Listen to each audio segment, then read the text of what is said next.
Des petits textes sur les 4 saisons de l'année. Une lettre printanière.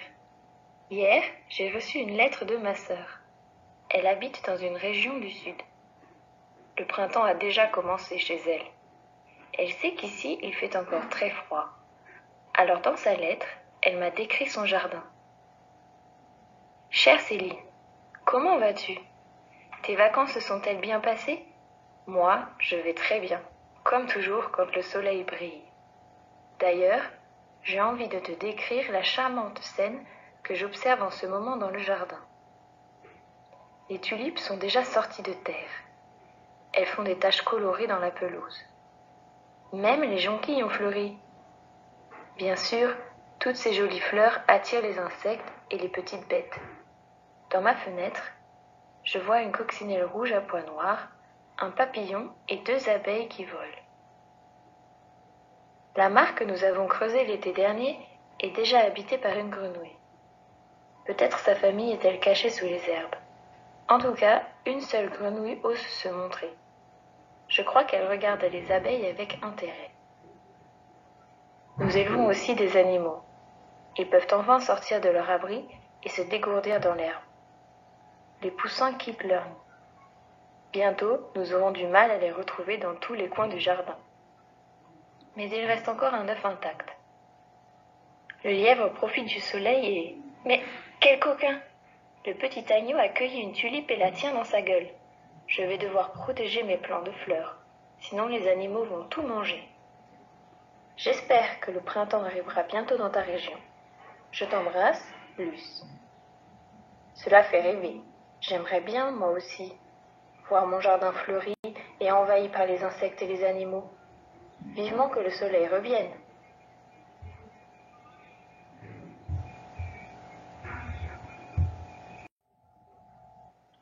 Un été au bord de la mer. Les vacances d'été sont appelées les grandes vacances car elles durent 2 mois entiers. C'est l'occasion pour beaucoup de familles françaises de partir à la mer. Et en France, on a le choix entre la mer Méditerranée au sud, la côte atlantique à l'ouest, la Manche et la mer du Nord. Ma tante apprécie beaucoup la Bretagne car il n'y fait pas trop chaud. Le soleil tape moins fort qu'au sud.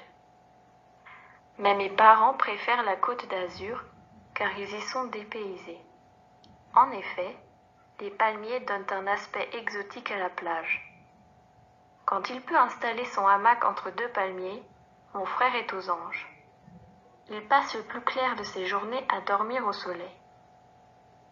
Ma mère s'allonge sur une chaise longue et lit un livre tout en nous surveillant.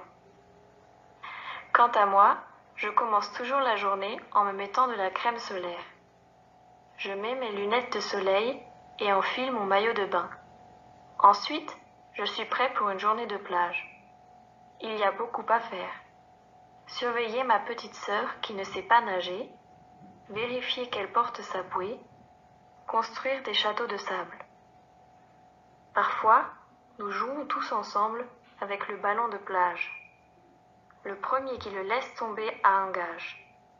Il doit aller chercher le pique-nique. Nous mangeons tous à l'ombre. En dessert, il y a souvent des glaces. Les vacances, c'est super.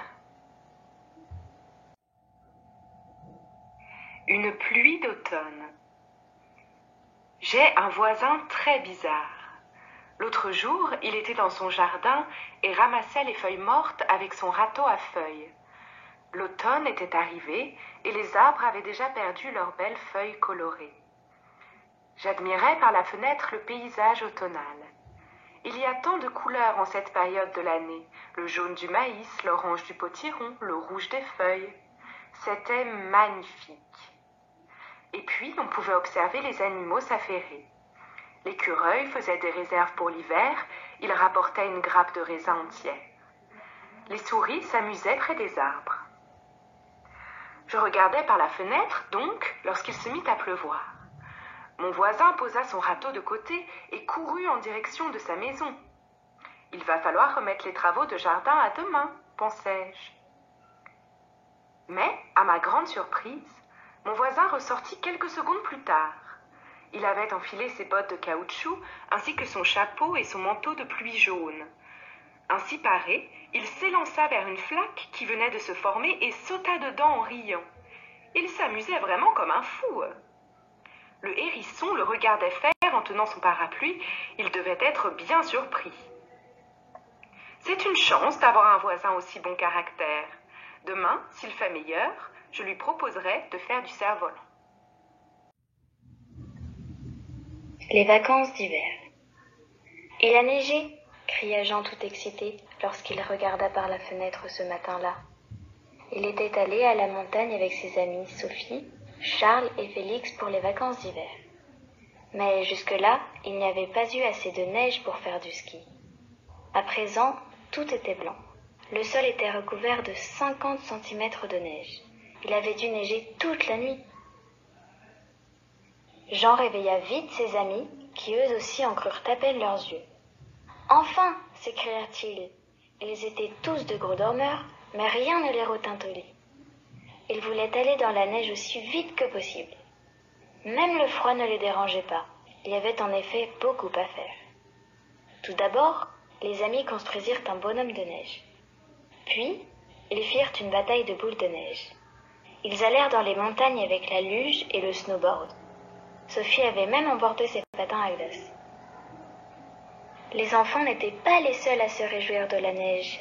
Derrière eux, on pouvait voir des skieurs monter en télésiège et descendre à ski à toute vitesse.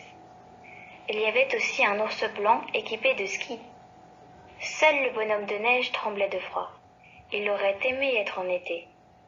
Il avait un rhume et des stalactites de glace fondaient à son nez.